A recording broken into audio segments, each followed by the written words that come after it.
And here we are. So Larry, all you really. Great.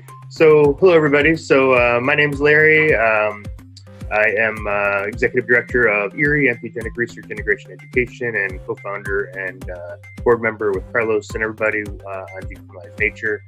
Really beautiful to see the process that's been going along here. But one thing that was great when we sort of started developing sort of our ideas around, what is this going to look like and all this kind of stuff, we really wanted to focus on love and compassion and come forward and make our decisions based upon that. And I think one thing that was interesting in the dialogue that we had with that is the understanding that love is a very complex term. And love means standing up for what you believe in. Love means standing your ground. Love means making sure to protect yourself, your community, and your people around you.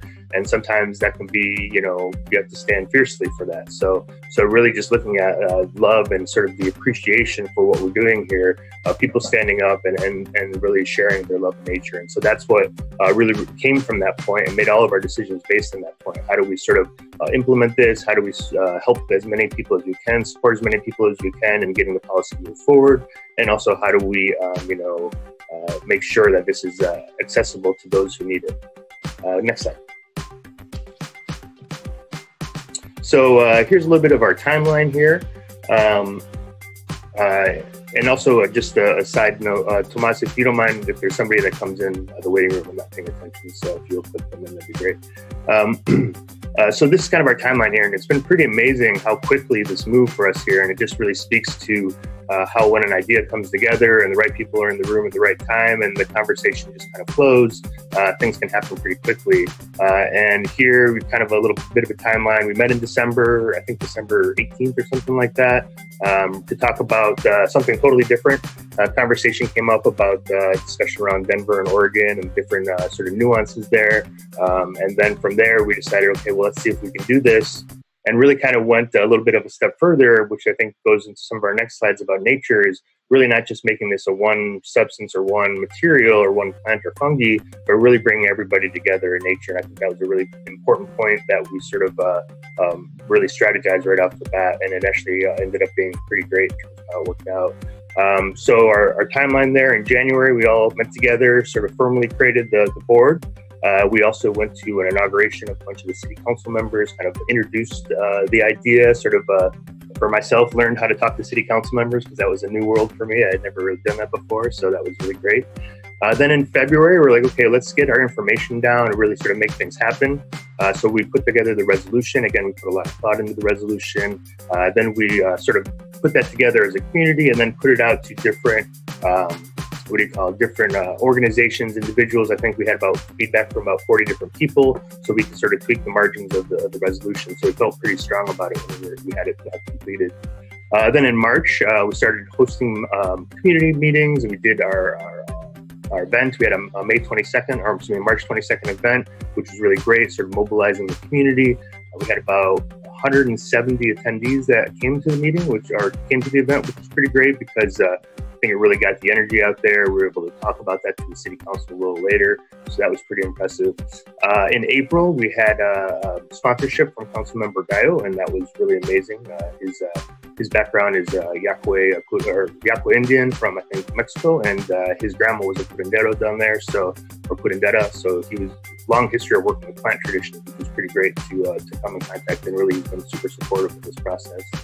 In May, we ended up taking it to the public safety meeting, which is May 28th. Carlos and I were speaking on a podcast with Dan yesterday, and Carlos said, "What was that, a month between the two different days?" And I was like, "No, it was a week." So we had from May 28th to June 4th, we had basically a week between the two different hearings. So that was really, really impressive in terms of how Councilmember Guy was really making this move forward because, it was really boom, boom, and ready to go. So on May 28th, we gathered probably about 100 people showed up and gave testimony. On June 4th, about probably 30 people gave testimony, and then we had unanimous decision across the board on June 4th, 2019. I'm sort of always volleying for the day of June 4th or May 28th, the official entheogenic coming out of the closet day, because it's the first time people went on government record and really said, hey, we need to do this thing and put it out there. We broke the law, but, it was for healing and it was important. So next slide. So I think that's a good, we'll be celebrating that this year is what that means. Okay, next slide. So June 2019, as it says there, we became the first to decriminalize nature. In September, we had groups from Santiago, Chile forming, and they really put together a pretty strong group out there. They actually had a conference. Actually, I think they're doing a little conference right now with the doctor out there. In December, I think we had expanded to about 100 different cities. Probably much more than that by now. It's sort of hard to keep track. I think I have well over 500 or 600 emails from probably 120 cities, 9 countries, things like that. In January of 2020, actually, just as a little side note here, Santa Cruz ended up passing the resolution. So January 28th, 2020, Santa Cruz became the second city to decriminalize nature. So that was pretty powerful as well, because it really spoke to the idea that these narratives can, really take on, and they can move forward. And it wasn't sort of at the beginning we were told, well, this isn't going to work because of XYZ, but I think people really attached into it. And when Santa Cruz happened in September of 2019 as well, I think we forgot this here, that was when Chicago had their surprise adoption, which was the best mistake the individual ever had on his first day at the job, saying that the adoption happened, because that really got out into the news and really got people talking. So I think that was really critical to the overall movement, because it got excitement going. So thank you, Dan, and everyone over there. Let's see here. So then in February, we put together the OCHI, which is what this conversation is about today. This is the Oakland Community Healing Initiative. And we really wanted to sort of respond to this sort of top-down restrictive for-profit regulatory systems that we're seeing emerge, and come up with a grassroots approach, which you'll hear about a little more. Grassroots, but bottom-up, really sort of looking at how do we sort of bring this into community and sort of work with communities that are already doing this work and not make it too complex, and really sort of, people already know how to work within communities, so how can we work with them as well? So let's see here. In April 2020, we voted to expand from DN National to now be DN International. So even last week, we had a talk with some folks in Colombia the other day, some folks in Mexico, some folks in, like I said, Chile, Ireland, Canada, as obviously Trevor's here, folks. And so, yeah, it's been pretty great to sort of expand past the U.S. and go out internationally. And again, speaks to the larger movement that's already there. Then in May, Carlos and Sizwe and Mizan presented at CIS, and they'll be presenting that in a little bit here, about the Oakland Community Healing Initiative for the Center for Psychedelic Therapy and Research. Next slide. So a big thing I think that's part of our sort of ethos, if you will, is really just about nature. This isn't really drug policy for us so much as it is about decriminalizing our unalienable right to have a relationship with nature. And I think that's been really key here. And I think what's been really beautiful for myself, at least, and Carlos mentioned this on this podcast yesterday as well, really to take our insights from nature. If we have a question, like, what would nature do? If we have a thought around something that we can't really put our heads around, like, what would nature do? And surprisingly, the insights that come from nature have been pretty profound. So that's just a little insight I've had about this. And by the way, I took the picture of the salvia flower there. That's probably the most purple I've ever seen a salvia flower. Usually they're lavender. I don't know why this salvia grew like that, but beautiful. So this next slide here, we have consciousness justice. So this is basically looking at, not just, not just helping people heal, but also we're talking about consciousness. We're talking about the right for people to have expanded consciousness and expanded states of mind and these types of things. So it doesn't matter, the wealth level, the income rates, education, power level at all. These should be accessible to people in order to know what consciousness exists and use it for healing or creativity or spiritual practices or what have you. Next slide. Also, a big thing is that we want to also key into ancestral and ancient wisdom, to realize that although the scientific industry right now and the medical world says oftentimes, we don't have enough research, and that's true within the Western context, but really sort of acknowledge that these plants and fungi have been used for thousands and thousands and thousands of years. And I don't know if my internet's a little unstable there, but sorry about that. But that's really important because, yes, it's important to sort of learn and have sort of the empirical data that's coming through the scientific research, but also understand that these have been practiced for lots of years and really tap into the wisdom and the insight and the knowledge that's already there within community. It's very much a technology. Technology is something that's developed, and sort of there's culturally relevant symbols and ideas and rituals and ceremonies, and these are all critical to the understanding of the working with these plants. So we really want to sort of bridge the gap between these communities and help protect their plants and things like that as well. Next slide, please.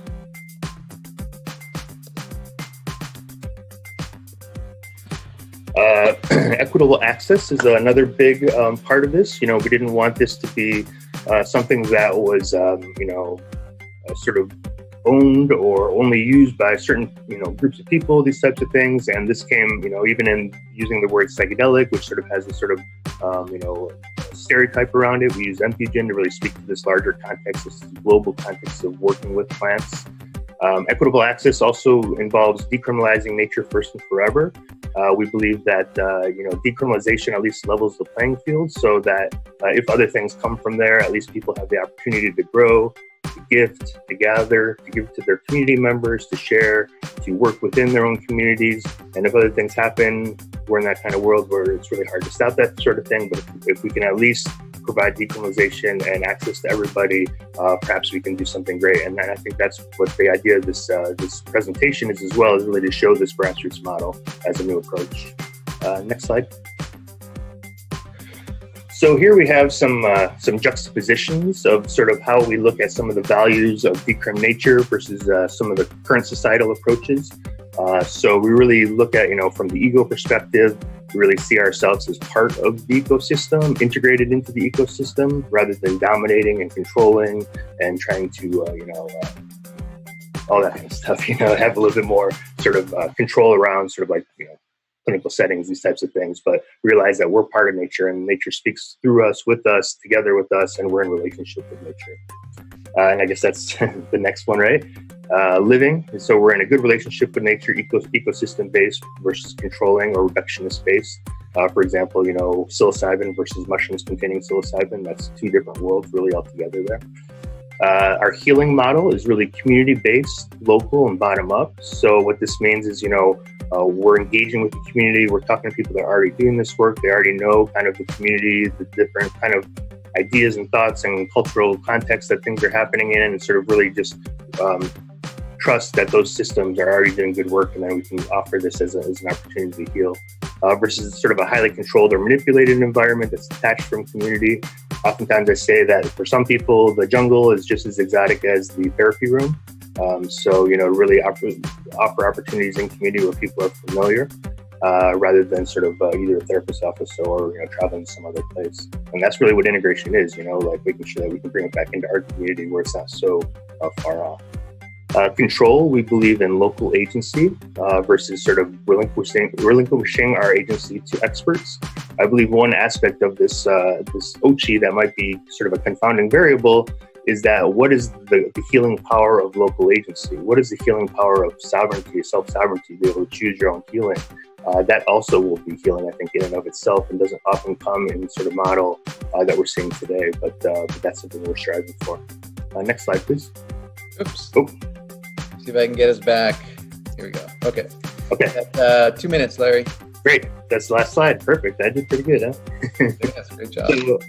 So here we have some more. So sort of the idea of the role of experts here is in advisory positions, subject matter experts. So basically, this works in two different ways. It doesn't sort of put too much sort of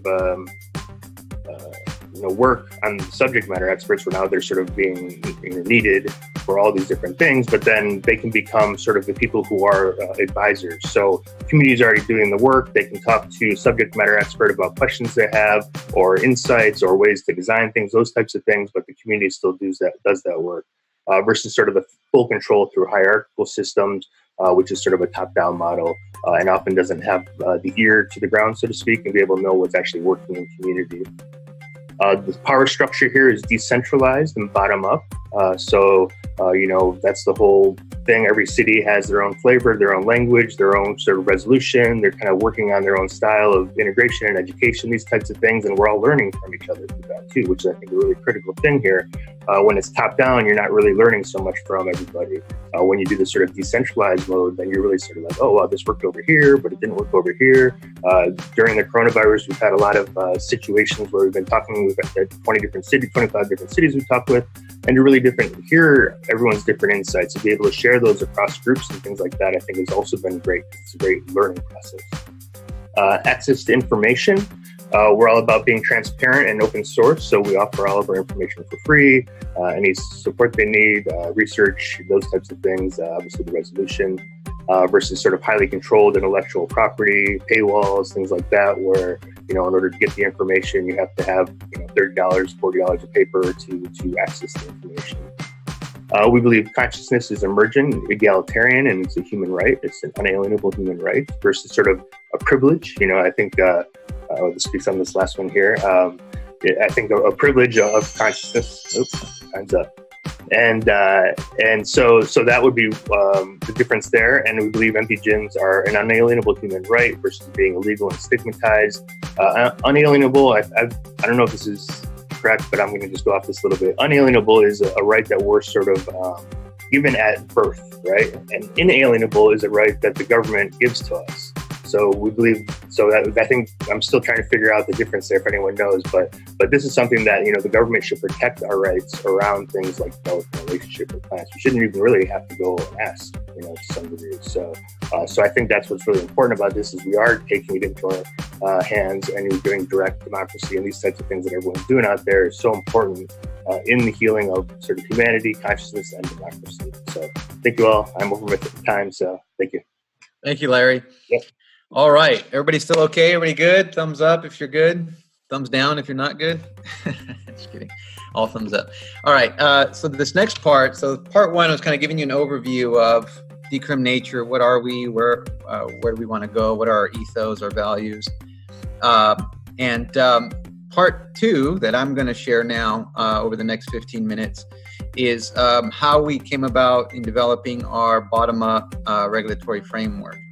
I'll share with you that the primary kind of concept behind it is that we wanted to figure out a system that that enables self-agency, but within a container of community. So if people choose that, but still giving people options. People may choose to do clinical therapy, a clinical model. People may choose to do within their own community, even with them by themselves. But at the end of the day, it's about that person having agency over their own healing, but also access to education, access to support, access to good materials that they can grow, that they can gift, that they can gather. So that's the fundamental basis for this. I'm going to start the timer on myself. So this is Oakland Community Healing Initiative. We were asked by the City Council to come up with a framework that was based on three things. One is compassion. They wanted it to be about healing. The second was non-commodification. So they didn't want to push a regulatory framework that looked to create profiteering from this, because they didn't want to get into the complexity of taxation schemes and all of that. And then the third thing is they wanted us to do a public health research component, and you'll hear shortly from Misan and Sisway. Misan has done a number of public health studies, so it's a great partnership here. So they really just wanted to see what are the results from this approach. It's an opt-in model, which means we're not saying in order to participate, you have to get this certification. We're saying since we've decriminalized in Oakland already, anyone can have their own relationship with plants and fungi without any kind of enforcement from local enforcement. So we already have that ability for people to establish their own relationship. What we wanted to do is create a framework where the city would protect legally, go to bat, so to speak, for groups that are helping heal their folks in their community, the most vulnerable particularly. So I'll present that now. Okay.